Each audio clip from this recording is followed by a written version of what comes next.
Las 10 madres más importantes de la historia. Número 10. Mariana Grajales Cuello, la madre de Cuba, 1808 a 1893. Mariana Grajales inculcó a sus 13 hijos un profundo amor por su tierra natal y una firme determinación de luchar por la independencia de su país, por lo que los preparó para el combate, entrenándolos en defensa personal. Esta formación en valores patrióticos fue crucial para que varios de sus hijos, destacadamente Antonio y José Maceo, se convirtieran en líderes militares clave en el Ejército Libertador. Durante las guerras de independencia, convirtió su hogar en un centro de apoyo para las fuerzas independentistas, ofreciendo refugio, suministros y atención médica a los soldados heridos.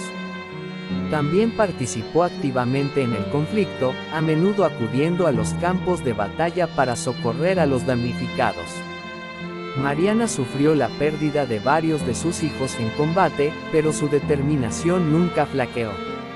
En lugar de sucumbir al dolor, es recordada por su entereza y por alentar a sus hijos sobrevivientes y a otros combatientes a perseverar en la lucha. Incluso durante su exilio en Jamaica, Mariana continuó trabajando por la independencia, organizando grupos patrióticos y brindando apoyo a las familias de los revolucionarios. Número 9. Wangari Maathai, 1940 a 2011. Bióloga y Premio Nobel de la Paz, fundó el movimiento Cinturón Verde, que plantó millones de árboles en África. Como madre de 3 hijos, vinculó la ecología con el cuidado materno. La tierra es nuestra madre, si la destruimos, nos destruimos a nosotros. Maathai observó cómo las mujeres en las zonas rurales de Kenia debían recorrer distancias cada vez mayores en busca de recursos esenciales como agua, leña y alimentos para sus hijos debido al deterioro ambiental, incluida la deforestación. Esta escasez convertía la tarea de sustentar y cuidar a sus familias en algo muy difícil e inseguro. El movimiento Cinturón Verde se basó en el empoderamiento femenino a través de su participación activa en la reforestación. Al plantar árboles, las mujeres no solo luchaban contra la desertificación y recuperaban recursos vitales, sino que también adquirían nuevas habilidades, mejoraban sus ingresos, por ejemplo, vendiendo las plántulas, y recuperaban su autonomía y control sobre sus vidas y su entorno. Este impulso en su situación económica y social reforzó su capacidad para cuidar mejor de sus hijos y familias. Su defensa del medio ambiente se extendió a la promoción de la democracia, los derechos humanos y la paz, considerándolos componentes vitales para crear un entorno estable y propicio para el florecimiento de las familias.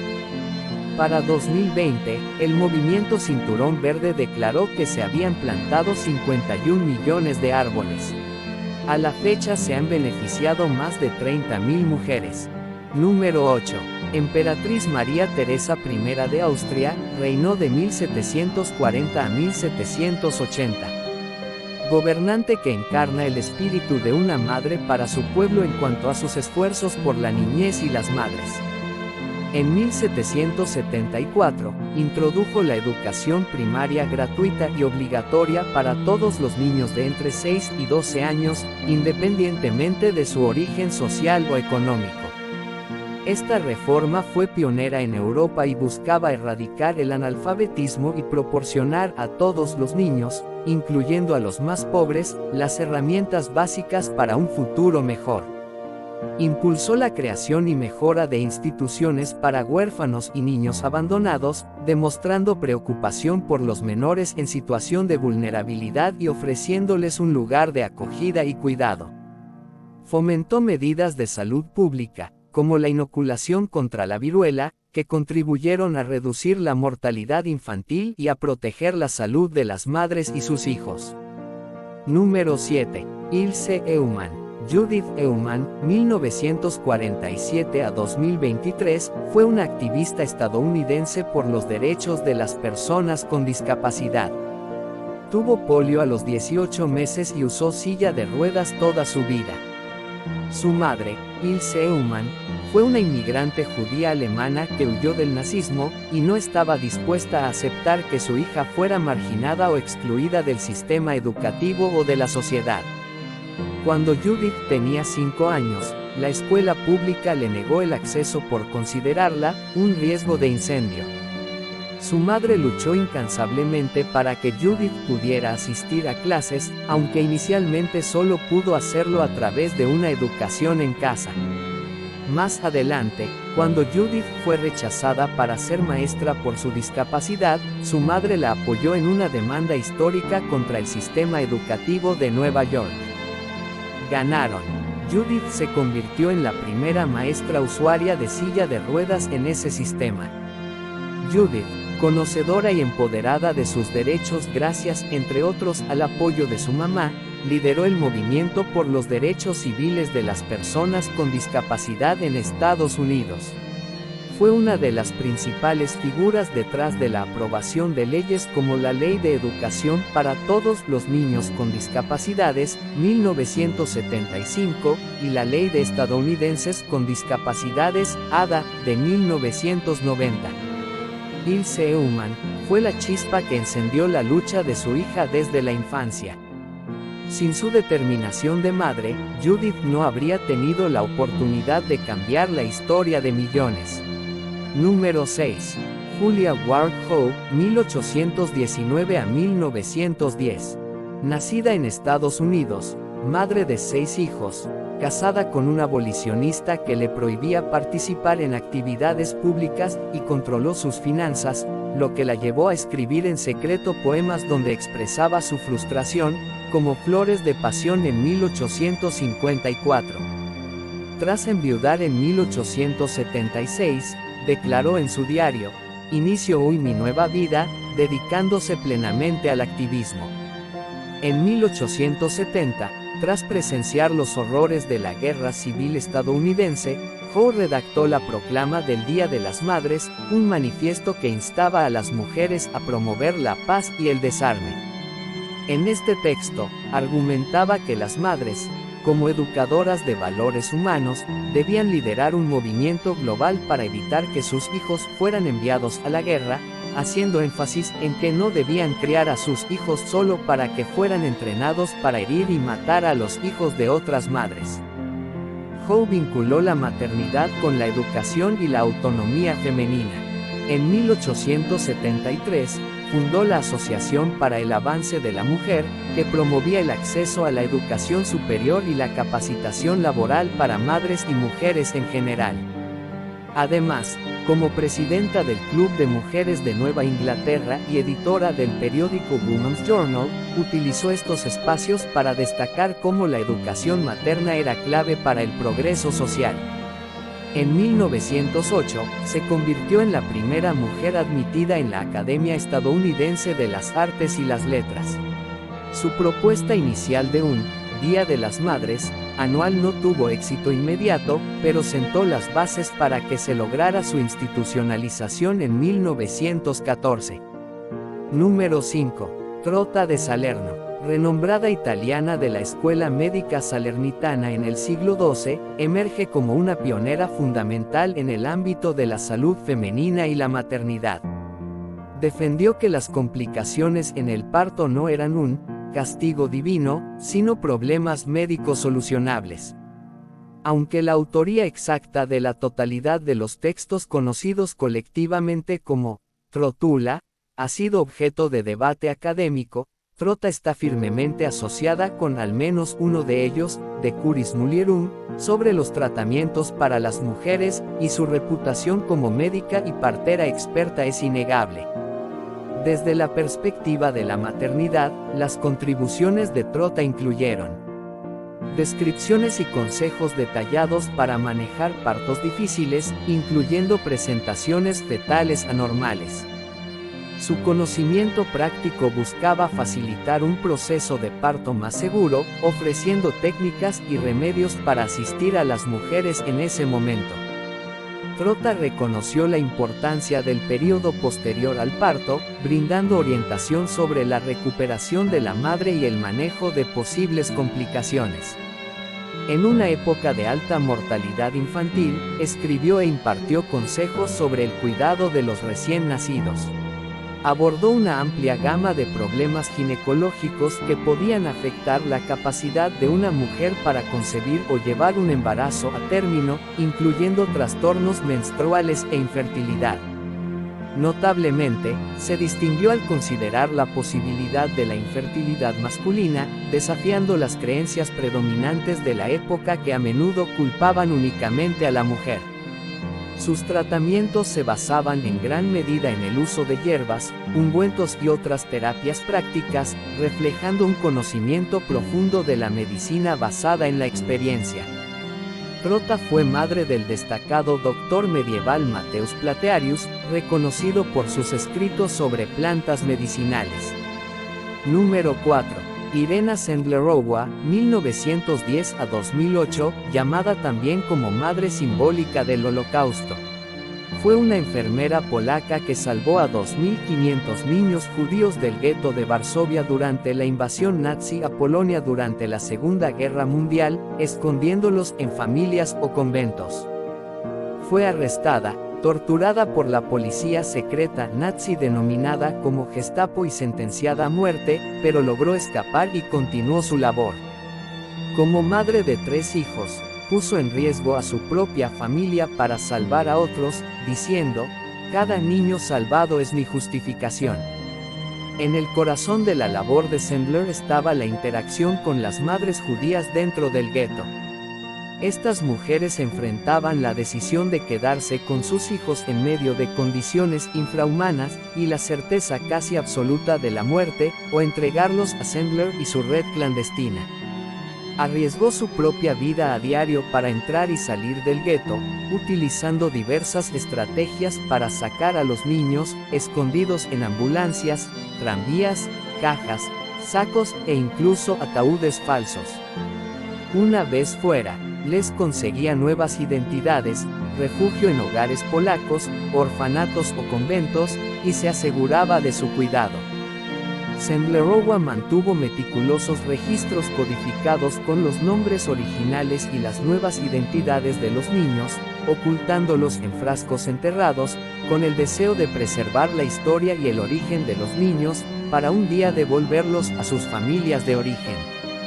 Contó con una red de colaboradores, muchas de ellas mujeres, que actuaron como madres adoptivas temporales o facilitadoras en el proceso de rescate y ocultamiento. Esta red de solidaridad femenina fue esencial para el éxito de la operación, demostrando una forma colectiva de maternidad basada en la compasión y la resistencia. Sin embargo, la inmensa mayoría de familiares de estos niños perecieron en el Holocausto, principalmente en el campo de exterminio de Treblinka. Debido a esta devastadora pérdida de vidas, a pesar de los esfuerzos de Sendlerowa y otros por localizar a familiares sobrevivientes utilizando los registros, la gran mayoría de los niños rescatados quedaron huérfanos. Por lo tanto, solo un pequeño número de esos niños pudo reencontrarse con algún familiar directo que hubiera sobrevivido. Su labor se centró, en última instancia, en darles una oportunidad de vivir cuando sus familias estaban destinadas a la muerte. Número 3. Las Madres de la Plaza de Mayo. El movimiento de las Madres de Plaza de Mayo nació en Argentina en abril de 1977, en plena dictadura militar, 1976 a 1983. Ante la desaparición forzada de sus hijos e hijas a manos del régimen, un grupo de madres comenzó a reunirse en la Plaza de Mayo en Buenos Aires, frente a la sede del gobierno argentino para exigir que se les informara el paradero de sus hijos. La iniciativa surgió de Azucena Villaflor, quien, tras la desaparición de su hijo, propuso a otras madres que se encontraban en la misma situación reunirse públicamente para hacer visible su reclamo. Desafiando la prohibición de reunión impuesta por la dictadura, Comenzaron a marchar cada jueves en círculos alrededor de la pirámide de Mayo con pañuelos blancos, originalmente pañales de tela de sus hijos, que se convirtieron en su distintivo, convirtiendo este acto en un símbolo de resistencia pacífica que duró más de 40 años. Inicialmente fue un grupo pequeño, pero llegó a alcanzar entre 300 y 400 madres manifestando al unísono. Según lo expresado por ellas, como movimiento se convirtieron en madres de 30.000 desaparecidos, aunque esta cifra es motivo de discusión y polémica. Recorrieron el país y el mundo, llevando consigo las fotos de sus hijos y denunciando las violaciones a los derechos humanos cometidas en Argentina. Se vincularon con organismos de derechos humanos, organizaciones sociales y personalidades internacionales, construyendo una red de apoyo que trascendió las fronteras. Su persistencia y denuncia constante contribuyeron a desgastar al régimen militar y a generar conciencia nacional e internacional sobre la necesidad del retorno a la democracia. Su incansable reclamo fue fundamental para que, tras la recuperación de la democracia, se iniciaran los procesos judiciales contra los responsables de las desapariciones y otros crímenes. Se han detenido y condenado a 1.200 personas responsables física o intelectualmente de las desapariciones. Se han identificado más de 130 niños, hoy adultos, que fueron dados en adopción de manera ilegal tras el secuestro y asesinato de sus padres. Debido a que los asesinos nunca quisieron colaborar en las investigaciones, aún después de ser capturados, solo se han recuperado 1.400 cuerpos, de los cuales más de 600 permanecen aún sin identificar. Número 2. Eva es considerada en la Biblia y en las tradiciones abrahámicas, judaísmo, cristianismo e islam, como la primera mujer y madre de la humanidad. Aunque su historia está ligada a la narrativa del pecado original, su importancia como figura materna es innegable al ser la progenitora de toda la población mundial. En el alba de la humanidad, Eva emergió como la madre de todos los vivientes, Génesis 3 versículo 20. Al salir del Edén, el primer suspiro de Eva como madre fue acompañado por el dolor anunciado en su castigo. Con dolor darás a luz a los hijos, Génesis 3 versículo 16. Cada alumbramiento, desde Caín hasta Set y los demás hijos que la Biblia menciona, Génesis 5 versículo 4, fue un recordatorio de la fragilidad humana y de la paradoja de dar vida en un entorno ahora hostil. No había precedentes. Ella fue la primera mujer en arrullar a un recién nacido, en amamantar, en enseñar a caminar, darles de comer, confeccionar sus vestiduras, etc. Su instinto maternal se enfrentó a la crudeza de un suelo árido y a la necesidad de criar hijos en un mundo donde el pecado ya habitaba. La rivalidad entre Caín y Abel, Génesis 4 versículo del 1 al 8, desgarró su corazón. Imaginar a Eva recibiendo la noticia del primer asesinato, su propio hijo convertido en homicida de su otro hijo yacente en la tierra, evoca una angustia sin consuelo. La Biblia no detalla su llanto, pero sí registra su esperanza al nacer Set. Dios me ha concedido otro hijo en lugar de Abel, pues Caín lo mató, Génesis 4 versículo 25. En esas palabras leí la resiliencia de una madre que, a pesar del duelo, creyó en la promesa de un linaje que algún día vencería al mal, Génesis 3 versículo 15. A través de Set, su descendencia se convirtió en el hilo que tejió la genealogía hacia Noé, Abraham y, finalmente, hacia el Mesías, Lucas 3 versículo 38. En cada hijo, Eva vio no solo el fruto de su vientre, sino la posibilidad de que la redención prometida germinara. Número 1. La Virgen María. La Virgen María ocupa el primer lugar de este listado por una razón fundamental y trascendental en la historia de la humanidad, especialmente desde una perspectiva cristiana.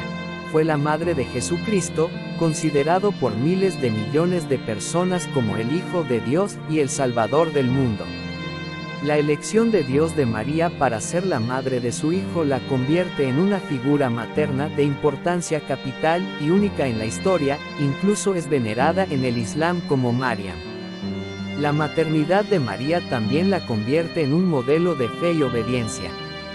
Su aceptación humilde y radical al anuncio del ángel Gabriel, «He aquí la esclava del Señor, hágase en mí según tu palabra», la presenta como ejemplo de cómo acoger la voluntad divina. Cuidó, educó y acompañó a Jesús durante su vida terrenal, siendo testigo de sus milagros, sufrimientos y resurrección. Su influencia a lo largo de 2 milenios en el arte, la cultura, la teología y la devoción popular es incomparable. Además de su papel como Madre de Jesús, la Virgen María es vista por muchos creyentes como una madre espiritual para toda la humanidad.